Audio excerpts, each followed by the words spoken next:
In June and July, after several disastrous fires, 800 hectares of fields and pine forests have burned.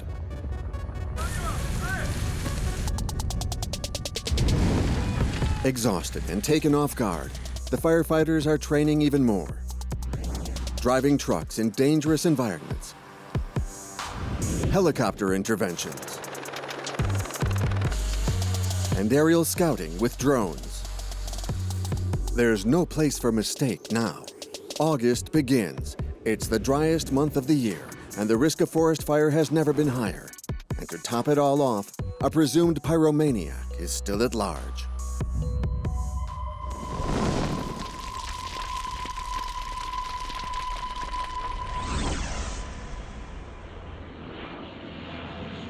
The Dash 8 plane is patrolling the area. He scouts a suspicious smoke. Estimated location, the town of Eguilles, near Aix-en-Provence. The aerial base is immediately on alert. Yes? The Canadair pilots, Pierre and Jean-Marc, are on duty. Did he say how far it's gone? They board their plane and take off for the fire.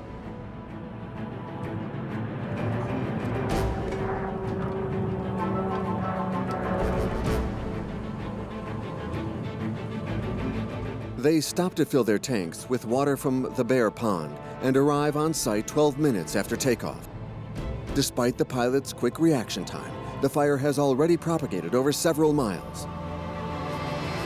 Their operation zone, a forest of tall pines on a small hill, surrounded by fields and dotted with a few houses. The weather context, a northwesterly wind, a constant mistral with gusts blowing up to 50 miles per hour. The two water bomber helicopters are already on site. They drop their water on the edge of the flames on the left flank of the fire. The Canadair have priority. When they arrive, the helicopters step aside.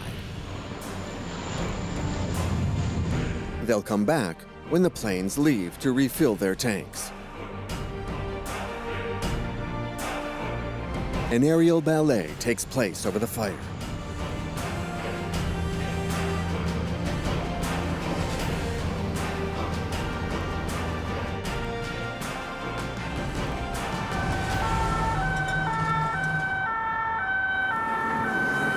Lieutenant Colonel Fontaires is one of the first on the site. He takes command of the operations and asks for reinforcements. Fabrice Mousset soon joins him. He comes from the fire station at Aix-en-Provence and is specialized in interventions on inaccessible sites. From what I can see, I have two groups at my disposal. We'll follow the events of the fire through his eyes. I was at Aix's emergency rescue service where we can see the whole valley from there. We saw it spread very quickly and very aggressively. It got large fast. Confronted with a large-scale fire, the commander of operations divides the fire into three sectors: left flank, right flank, and front sector. Fabrice Mousset takes the lead on the right flank. The fire's biggest growth happened in the first 10 to 15 minutes. It consumed what it had to consume. Then the fire went down on farmlands and houses. Fire area is pretty narrow. It didn't widen much. Thanks to the terrain here, it didn't have the time to spread. Fabrice crosses the burnt area to reach his sector. He passes by several trucks whose radios are obviously turned off. Hey, guys! They extinguish the flames with water hoses, but they're hindering the two planes which can't drop their water and keep whirling in the sky. Oh! Hey! Is your radio on? Pay attention! There's a Canadair coming. 733. Keep it close to your ear. Where are your men? Are they coming back? The Canadairs are coming back to water bomb in 3 minutes. Hey, get your truck away from here. The planes are coming. There was a team already on site.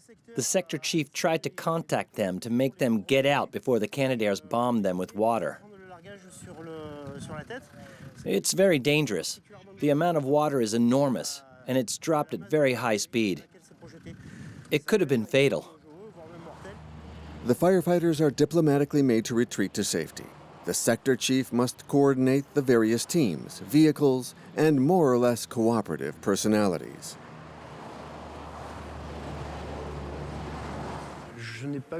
I didn't think of becoming a firefighter when I was a kid, but I remember something that impressed me. There was a very, very large fire in the Alpes. Trees were burning, and the firefighters on duty couldn't save every tree.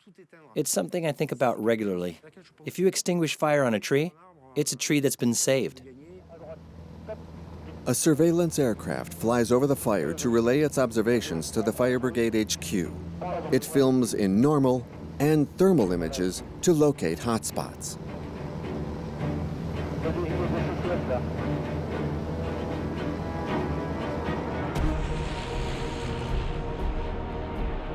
It's nicknamed Horus in reference to the hawk god of ancient Egypt, as it always seems to be hovering above the operations zone. The fire is still active, and a new incident occurs. A young 19-year-old firefighter is evacuated by ambulance to the Aix hospital. It was hot. There were a lot of flames and a lot of smoke. After half an hour, I wasn't feeling so good. I was scared when I found myself on the ground. My partner was in front of me, so I didn't know if he was going to turn around and see me. I saw the flames and then I got really scared. If my partner had gone, if he didn't turn back and I couldn't get up, I might have died. On the front line, the firefighters notice that the inferno is slowing down a little. Canadair and helicopters were useful, but it's thanks to the terrain and the wind that the fire finally runs into clear grounds. Deprived of fuel, the fire loses intensity and slowly suffocates. The fire moved by fast and hard. It consumed half of the pine forest that covered the hill.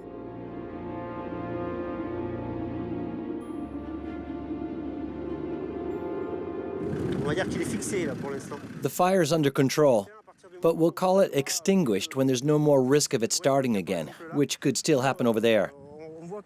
It's smoking again, and if we don't intervene, it could start to spread, and then we'd be right back where we started from. This is the drowning phase. Each hotspot is watered. The objective? Infiltrate the ground with water down to the tree's roots. It's tedious hard work, less exciting than fighting fires, but absolutely necessary.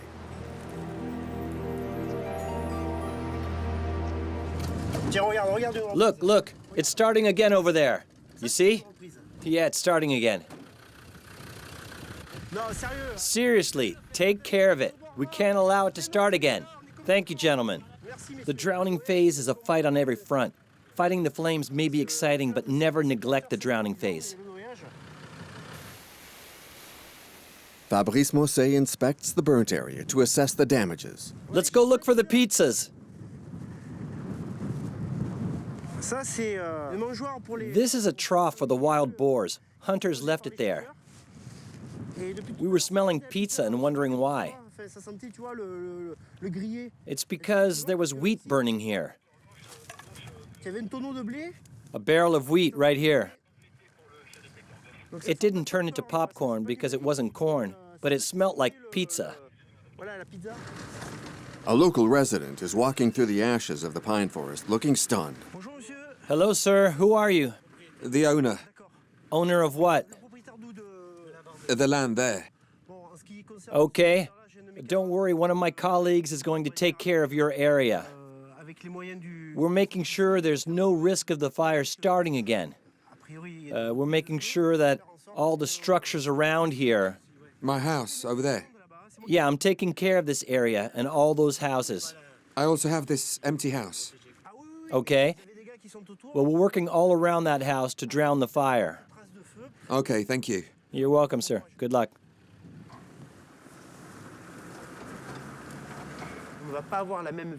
We don't see a fire the same way as someone who's just watching it. We're trained to deploy the appropriate means to control and extinguish the fire. We don't see the spectacular aspect of it. It's just our job. It spread as it came on the right flank. The wind fanned it over 40 hectares. The town's mayor arrives on the scene. He puts local volunteers from his fire committee at the firefighters' disposal. They are equipped with all-terrain vehicles and small water tanks and hoses. Thank you for being here. It's very nice of you. I'm going to ask for your help, please. This way, some of my men will be able to go back to the fire station in case of another fire. The surveillance team is going to be small, but I'll tell you why your presence is so important. We need you to watch over the edge of the forest on the side of the road. No problem. We came here to help. Okay, thank you. Then let's go. Fabrice Mousset placed all of his available troops to secure his work site. Nostalgia steps in for a moment as he looks over the site. 18 years ago, I got sent on a pretty aggressive fire in Arbois, on the spot where you now see those houses. Back then, we worked hard to put out the fire, and that's normal. And now, years later, there's a new town on that spot where we fought so nature could survive. It's not exactly frustrating, but that's life.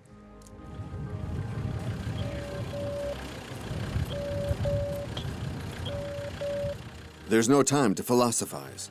Another alarm resounds. Calling on every unit. Fire starting in Martigues. Pack it up and go to Martigues. Fill up with gas and get to Martigues. Right, 3 go to Salon, 3 go to Martigues.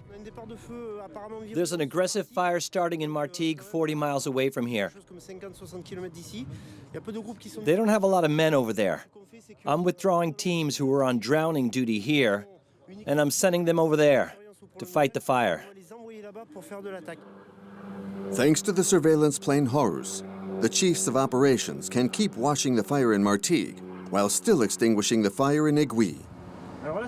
This is great. Now they can really work with the satellite pictures. One of the members of the mobile command post is appointed to surveillance of the fire in Martigues. As soon as the plane is in the air, images are sent via aeronautic antennas. We see infrared images. We see the detect hotspots. Horus sends incredibly precise images. Lieutenant Colonel Fontaires knows the fire in Martigues will quickly be under control, thanks to the planes. What you see there is a water bomber dropping fire retardant. Horus can help with water drops in real time, or report on the position of the fire trucks as they move. The fire in Martigues is quickly under control, and again, Commander Mousset is called on another emergency. What's up? The sun is setting. The firefighters have been working non-stop for 5 hours. Exhaustion starts to settle in, and 3 tires blow nearly simultaneously.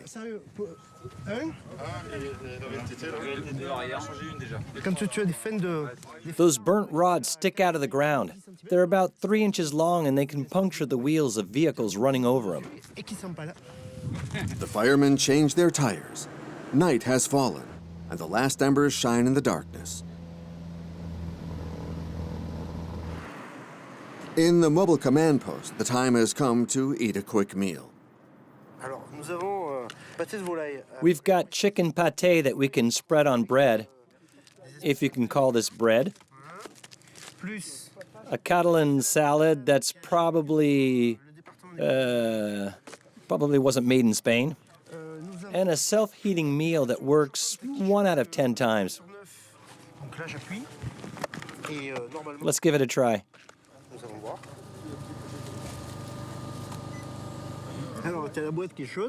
Okay, the box is hot, but the meal is cold.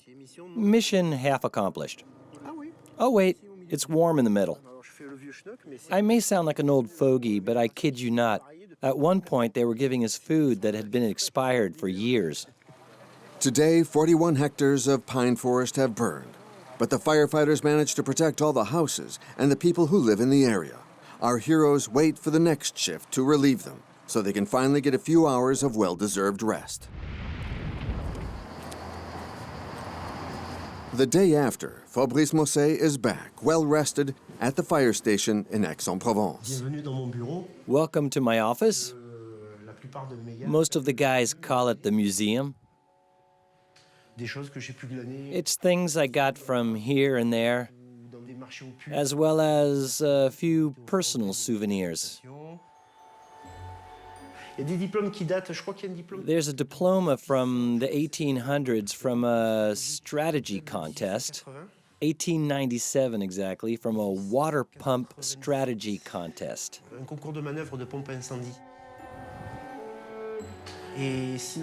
This is an emblem of the power of the fire brigade. It's a saber. It was carried by firemen during the 1850s.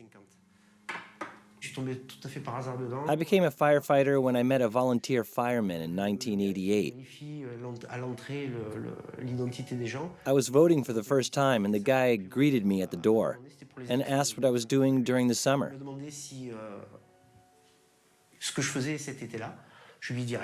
I went to the fire station, and I stayed. After 10 years as a firefighter in Paris, Fabrice Mousset came back to Provence, where he got promoted to commander at the station in Aix-en-Provence. I like tradition. I keep our firefighter emblem, the flag for our fire station in Aix-en-Provence.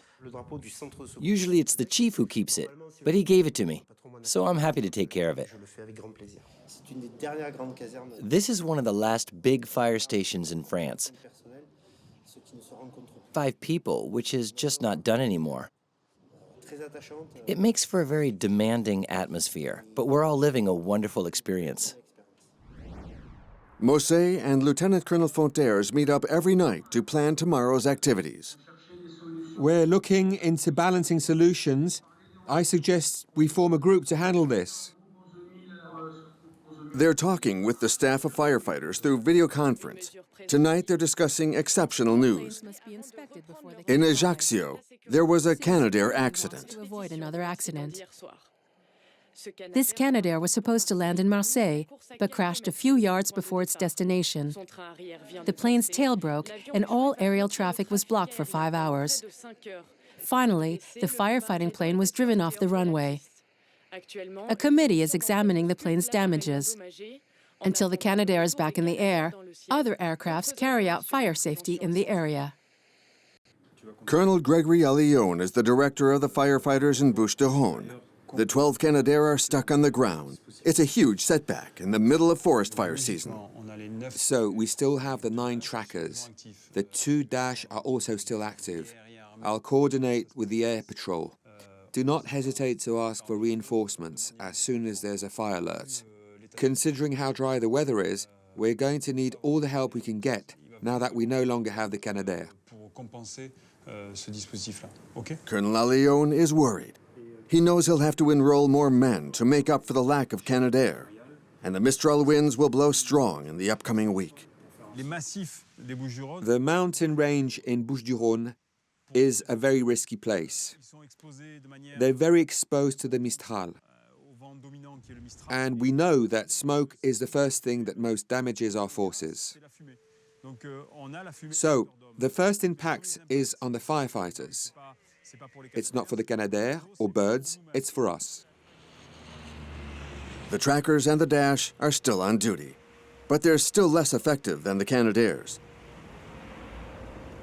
To make up for their absence, the troops are on high alert to prevent any risky behavior.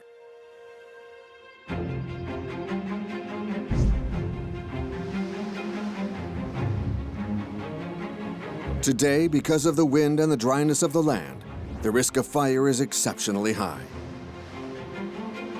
The forest massifs are completely closed to the public. Going in by foot or by car is strictly forbidden.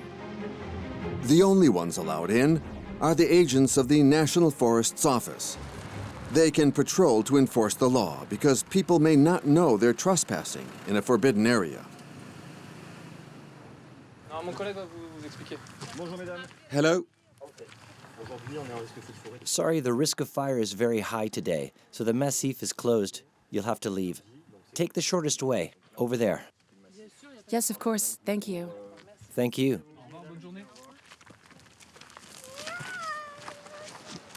We traumatized another kid. Mathieu Benquet considers that every stroller who leaves the forest is a fire avoided. It's going to stay there for a few more days because the forecast is hot and dry and there's wind as well. For forest rangers like us, forest fires are a special thing. We work all year to prepare for the moment it happens. When the moment comes, we want to be ready. We want to be able to implement everything we prepared for the past year. Families and harmless tourists. Most of the time, people understand and they stop their forest hike. But sometimes, as witnessed by the gun and the pepper spray strapped to the officer's waist, things get heated.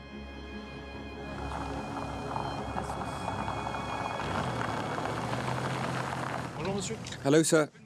Can you please stop the engine? Thanks. Sir, you're on a closed road.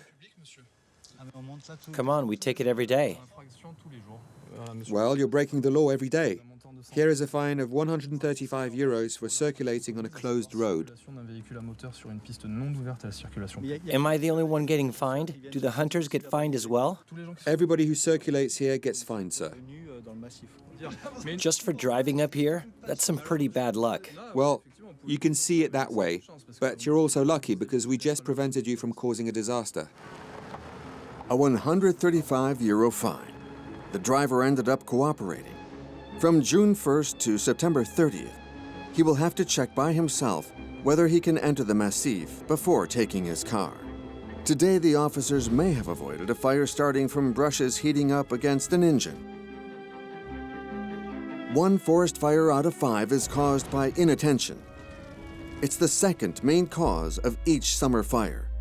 The first main cause is willful misconduct, which constitutes 30% of fire cases.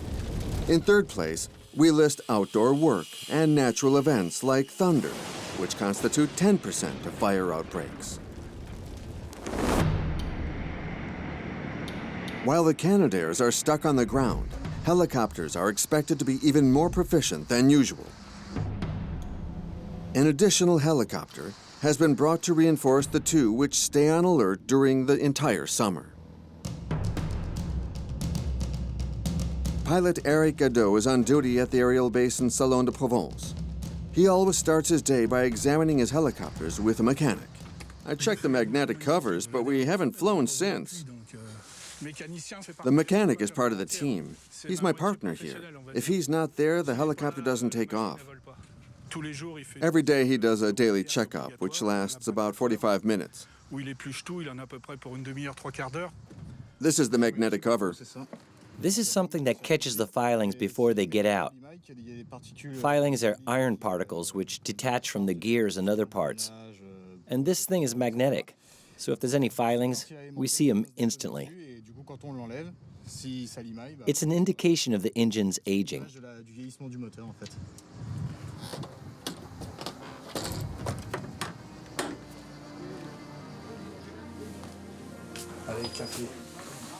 And as the checkup finishes, an alarm sounds. Exit 49, come in. This is Eric's first season in the region. It's 10 minutes away. He takes time to check the address before rushing to the helicopter. Since I don't know the region, there's a fireman by my side who's supposed to guide me. But really, it's pretty easy. When I take off, I spot the smoke from afar and I go straight towards it.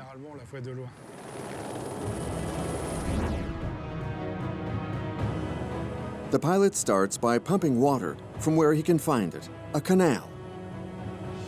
He fills his white tank. 1 minute later, Eric makes his way towards the smoke. But the firefighters are on such high alert that the fire outbreak is smothered before the helicopter arrives. Eric is asked to drop his water on the ashes to drown them, then get back to base. There are a lot of houses in Bouches du Rhone, so there's a large electricity network. As a helicopter pilot, I hate power lines. It's the biggest threat when you fly at low altitudes. On the scene of a fire, when you mix power lines, wind, a blinding sun, and smoke, all the conditions are united for things to go wrong.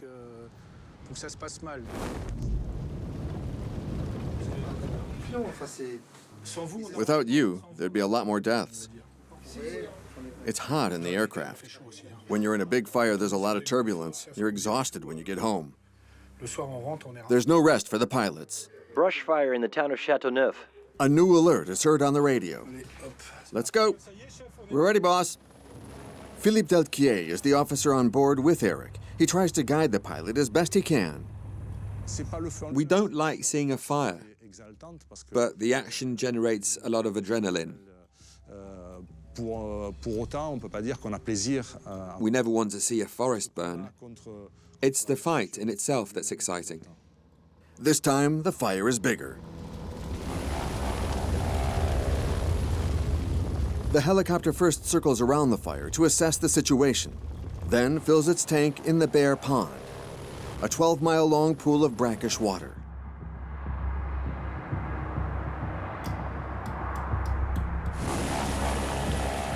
The pilot comes back with 260 gallons of water. He drops them on the edge of the fire just before the green land. But it's too high. The fire's heat is so strong that the water evaporated before it touches the ground. Eric gets another refill and comes back to finish the job. This time, the drop is successful.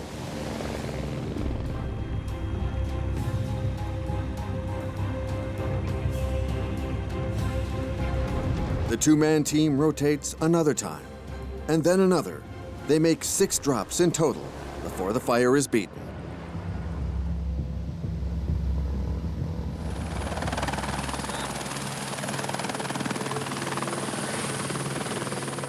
For the two men to manage to work so well together, they had to dedicate long hours to training with each other. Eric and Philippe learned their reflexes from an adrenaline-filled training exercise called the Drash. It's a simulation which trains us to get out of a helicopter after a crash in water. It's a mandatory exercise at the beginning of the season. The Army conducts this demanding training exercise aimed at testing the firefighters' reactions, as well as how they work as a team. It's a practical exercise. We simulate crashing in water. The point is for the pilot and the firefighting officer to learn how to handle a difficult situation, a helicopter sinking in the sea. Pumping water from an aircraft is one of the most dangerous maneuvers a pilot can do. Every year, the pilot and his firefighter teammate take a forced dive. It's one of the most extreme training exercises out there. What are your names? Eric? Eric and? Philippe. Eric and Philippe. Okay, here we go. Right now? This represents the same configuration as the helicopter you fly. You'll see there's a stick for the pilot. It's spring and the water is 59 degrees. Eric and Philippe are already cold. If the helicopter crashes while pumping water, the men have 2 to 3 seconds to react before they hit the water. They need solid reflexes. This year is special for me. Until now, I've been a fire station chief for 15 years. Now I have the opportunity to see a different branch of the firefighting apparatus and get more involved with the helicopter unit. Those belts protect you from impacts and prevent injuries. Impact with water or land is the same. But tell me, what happens when you crash in water? The water rises in the cockpit. Yes, you must protect yourselves by assuming the emergency position. Go on, and then I'll test your position. No, this doesn't look good. You're moving way too much. This one doesn't look good either. Look, your elbow just hit there. A tightened belt is a belt that'll be easier to unfasten. Go ahead, make it a little tighter.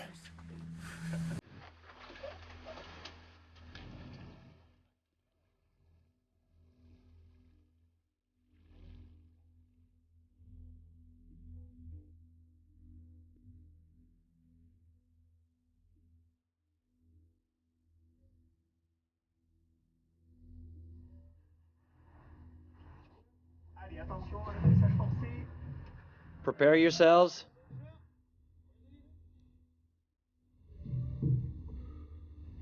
Okay, let's go. Okay, we're ready.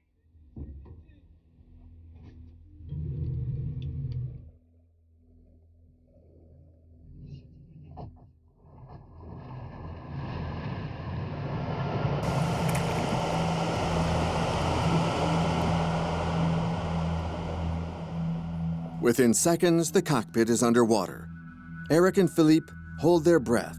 Their belts keep them attached to their seats. They can barely see anything because of the air bubbles and their agitation. Like in a real helicopter, they have to kick out the side doors and get free from this underwater trap. The pilot's window is too narrow. Eric gives up and goes through the door.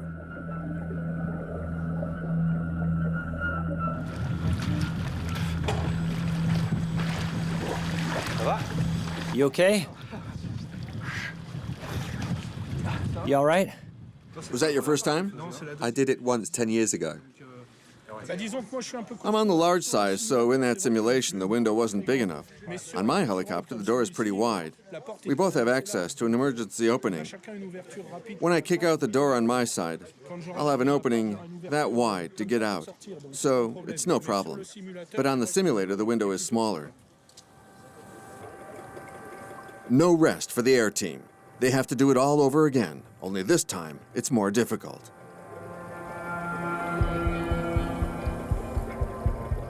Not only do they have to get out of this metal trap, they also sink head first in the water, as if their helicopter turned upside down during the crash.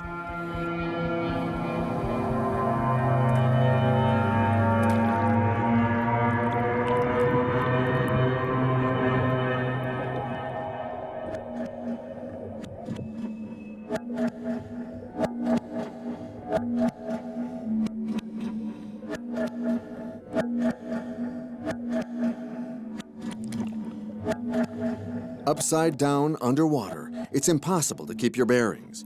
You lose all sense of up and down. It's a very stressful exercise.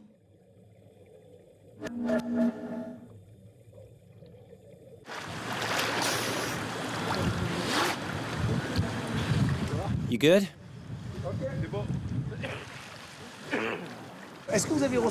Did you feel like you lost your bearings? Yes, I went for the wrong door. I wanted to go out my door, Yeah? but then I realized I was on his side, so then I had to come back to my side. And did you feel my hand? I tried to guide you because you went to the back, because you went towards the rear. I didn't notice anything. Philippe Delquier is 56. It's a personal challenge for him to get back in the field in this aerial unit. Slide your hand along your thigh, and when you get to the knee, you know the handle isn't far. I found the exercise very realistic. It was extremely interesting, and we felt pretty safe. Unfortunately, there won't be any divers with us if we crash for real. Yeah, and it's not like I want to transform into a fish. I'd kind of like to avoid that. Like every kid, I dreamed of becoming a firefighter, and I moved on to something else. I did some studies, then came the time to do national military service. I didn't really want to get sent to the north of France to sweep a courtyard. I wanted to do something useful, so I joined the firefighters. I found a lot of values that I liked: team spirit, structure, volunteering, selflessness. I think all this stuff is important. And the firefighters will need to be selfless this summer, with fire outbreaks that keep on happening.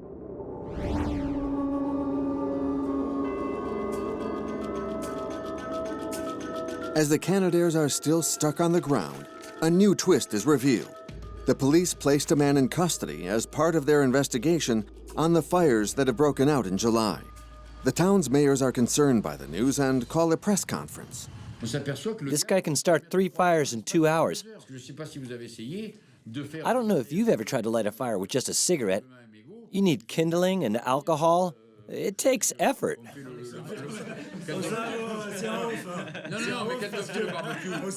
You sound like you know your stuff.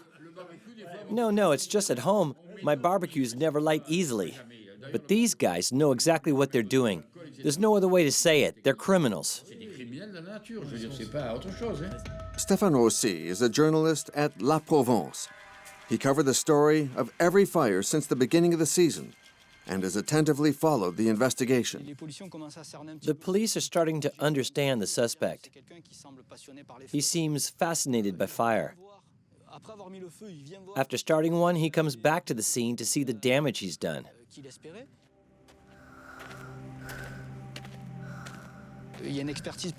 According to the psychiatrists, he seems lucid enough to be responsible for his actions. He works as a cleaner. He didn't confess for 48 hours. He told the police that maybe he threw a cigarette butt, maybe he set the fire, but it wasn't on purpose. And in the end, he cracked and confessed everything. The arsonist is behind bars, but that doesn't mean there won't be any more fires. Hello? Hello? I'd like to know if I could talk to the commissioner, please. Yes?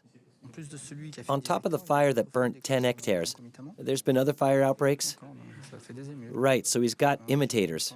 It's crazy. There's never been so many fires in so little time. Thank you. Goodbye.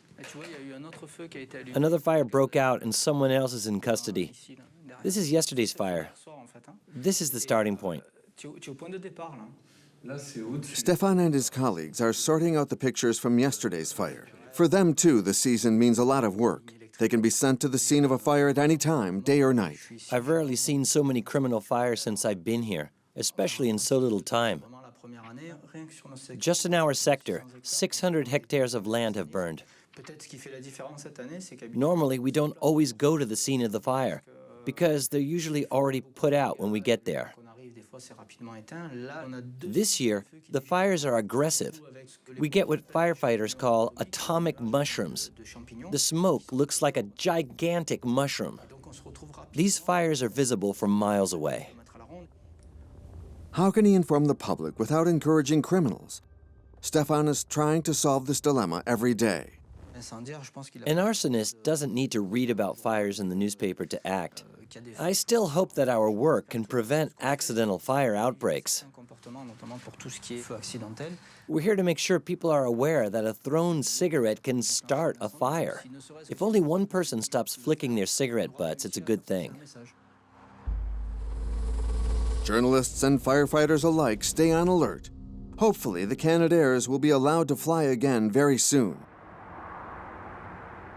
In firefighter school, to stay on top of their skills, pilots like Jean-Marc Matteo must train on flight simulators every year to stay proficient. Our mission in the end is to help with fighting against forest fires. We're here to aid and coordinate with the firefighting apparatus, with those on the ground, etc. There's a lot of coordination involved. All our resources must be used effectively. One of the biggest difficulties for the Canadair pilots is to coordinate with the firefighters on land. Everything looks clear. The trackers are approaching the right flank. I'm waiting for permission to drop. In Velo's firefighter school, every unit works behind a screen in a separate room. The computer simulated a fire that looks a lot like the one which devastated the Blue Coast a few weeks ago.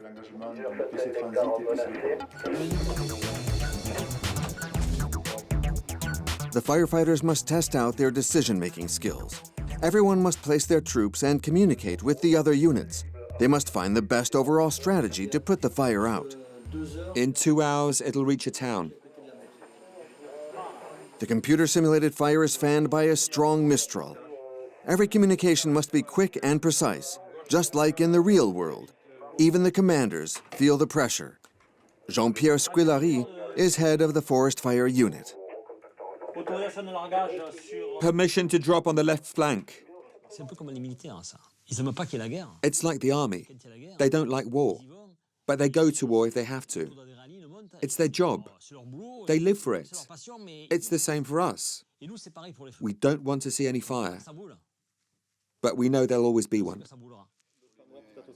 Jean-Jacques Pourchier is one of the trainers and doesn't hesitate to shake up the troops who are slow to react. It's what I want them to understand. I don't want to scare them. I just want them to be more efficient. We haven't had a real fire season in years, but this one could become very bad. Where to place the troops so they won't be in the way of the water drops. How to reach the inaccessible parts of the forest to put out the flames. The firefighters must answer every question in record time while keeping a level head. The officers aren't the only ones feeling the pressure. In the lower ranks, people are very aware of the high risk. Things are tense. According to the rumors, this is the first time there's been so much operational activity during a season. Surveillance units patrol in the forest massifs during the whole season. Sébastien and Léa check on every piece of equipment they have before leaving. It's very dry, so there's a lot of fire outbreaks. We don't work like the Americans. They let the fire burn and define a zone where they stop it by cutting down entire spreads of forest. We can't do that because there are houses around the massif. That's why we send a lot of people to every fire outbreak.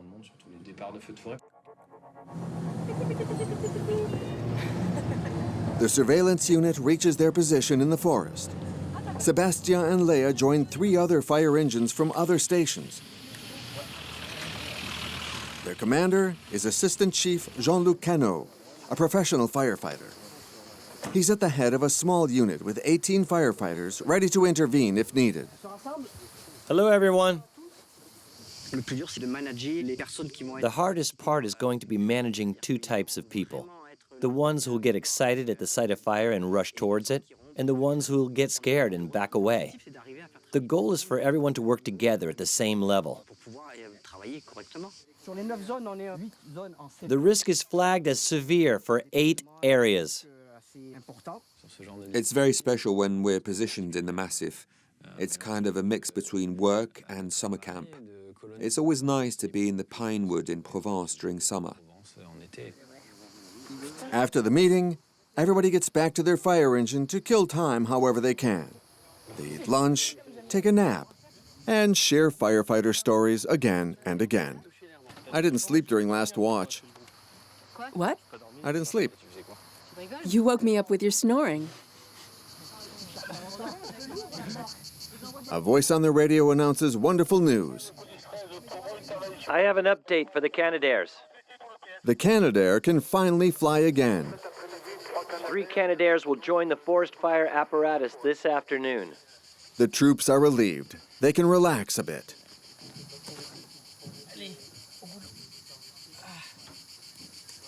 At the beginning of his career, Jean-Luc worked on one of the biggest fires ever, the Sainte Victoire fire in 1989.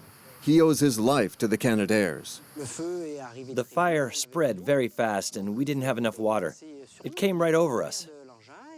We were at the back of the engine and the Canadair flew to help us get out of there. They dropped water on us from way higher than usual so we wouldn't get injured, and it cooled down the trucks. I won't ever forget it, as long as I live. And now that I'm a commanding officer, I take a lot of these things into account. The surveillance units were implemented to prevent that kind of devastating fire. Sentinels watch over Provence in a tight network, ready to intervene as soon as a fire gets reported in their area. There's a noise on the radio again, but this time it's not good news. Coordinate checkpoint 2.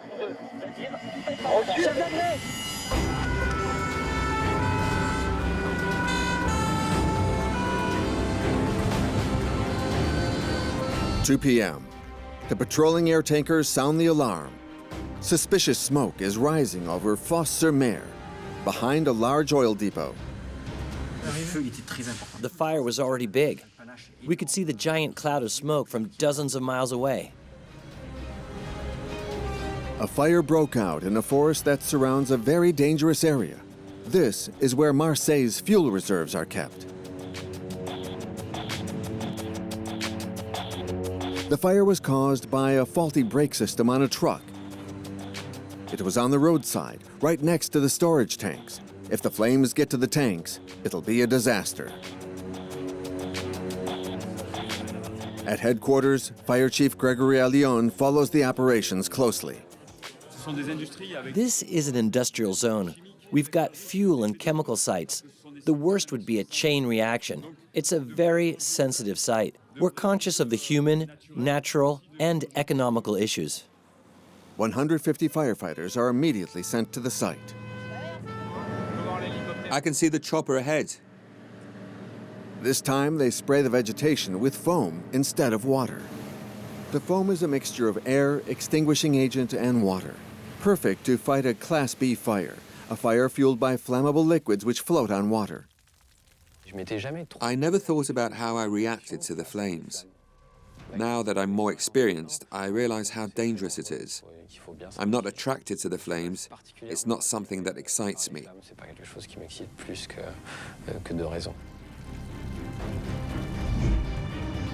The surveillance plane Horus detects a second fire outbreak, closer to the sea, a few miles away from the first fire. The General Staff in Marseille studies the fire's images before deciding to send 200 more firefighters as reinforcements. 14 and 15, the West Group is armed.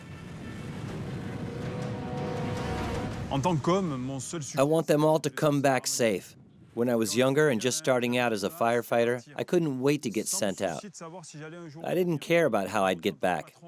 Now, as a commanding officer, I send them out because we have a mission, but my main concern is to make sure they come back. –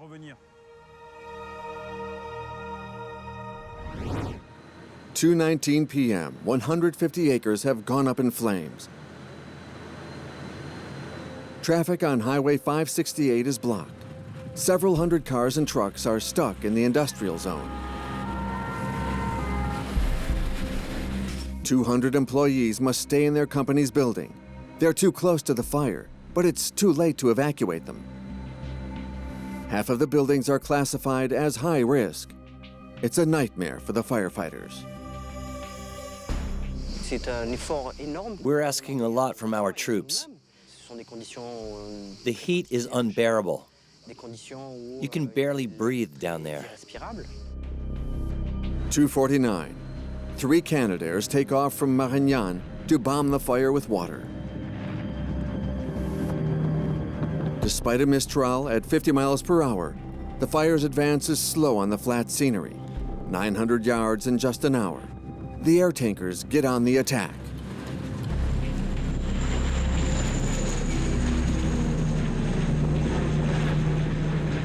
When embers float, they jump over the firefighters and propagate the fire beyond them.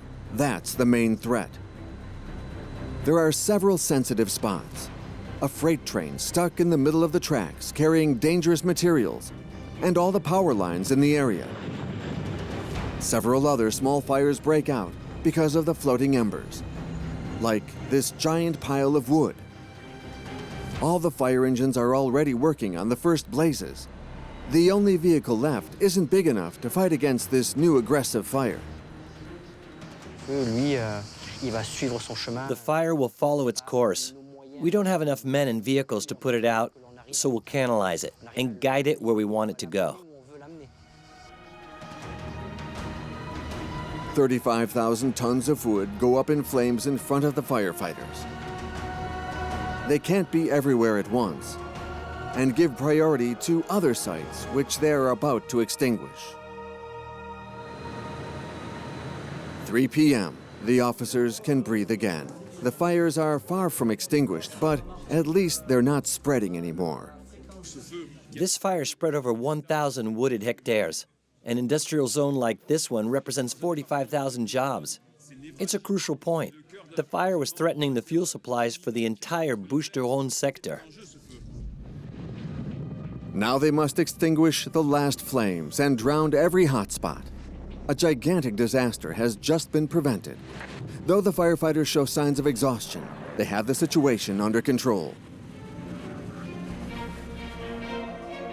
Around 1,000 more hectares went up in flames at the beginning of August, despite the firefighters and their Air Force's constant vigilance. The arsonist who started July's fires is now behind bars. The season should be quieter, but the experienced officers know too well that during the summer in Provence, you can never let your guard down.